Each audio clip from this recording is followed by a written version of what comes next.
What's going on, guys? This is the Wisdom Matrix, and this video is about how to have an open mind, techniques and whatnot included.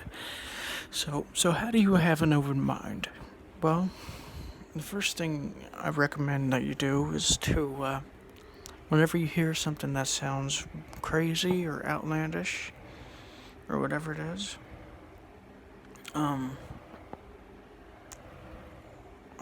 anything like that that makes you discount whatever somebody says. That's a way to have an open mind is not to see those things as crazy or outlandish, even though they may be crazy or outlandish, or whatever the case may be. That's one step. Because not all things that you believe are crazy or outlandish are actually crazy or outlandish. Although some of them may be. Like, people think that Alex Jones is crazy or whatever. I don't know, he could be for all we know. But that's not the point. The point is that to have an open mind, you have to look at all things with an open mind. That is, we have to look at these things without calling them crazy or too good to be true, or idealistic, or whatever the case may be. Communistic. Although there are problems with communism, that's another story. But stuff like that, liberalism, liberalistic, or whatever the case may be. Whatever, like, criticism or scoffing that your mind does, that closes your mind. Your mind does this purposely because it doesn't want its worldview to be changed, because it identifies with this worldview. So I think that's the main way of having an open mind. Just not see anything as crazy or whatever. And sometimes that can be kind of difficult, especially when it comes to certain mystical and spiritual subjects, especially if you're like Stage Orange. If you don't know what that is, please see my video, Understanding Spiral Dynamics.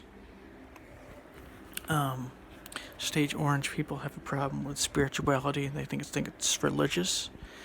And it can be religious, but it's usually not. It's usually more in the realm of different areas and stuff like that.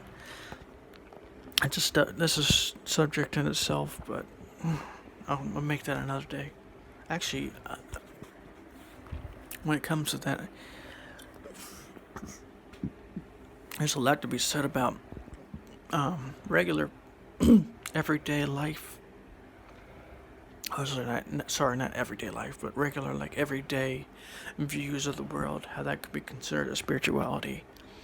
That's another video, though. But anyways, just try not to see anything that you hear or see or whatever as bad or crazy or any, like, a label that you put on it.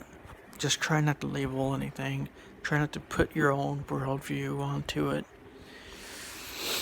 Stuff like that. That's one of the easiest ways to become open-minded. Anyways, that's part of why I've made a lot of these videos, because a lot of these techniques kind of open your mind and expand your mind if you try them. So that's why I always say to try these techniques.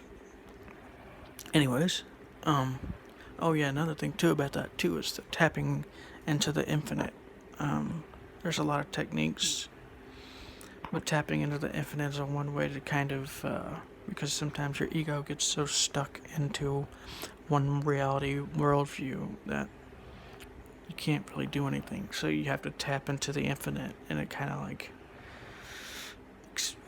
opens your mind, makes your awareness stronger, so that you can have a bit of an open mind, more of an open mind, and like opens your awareness so that your mind can expand more. So anyways, this is the Wisdom Matrix, and I'll see you on the next video.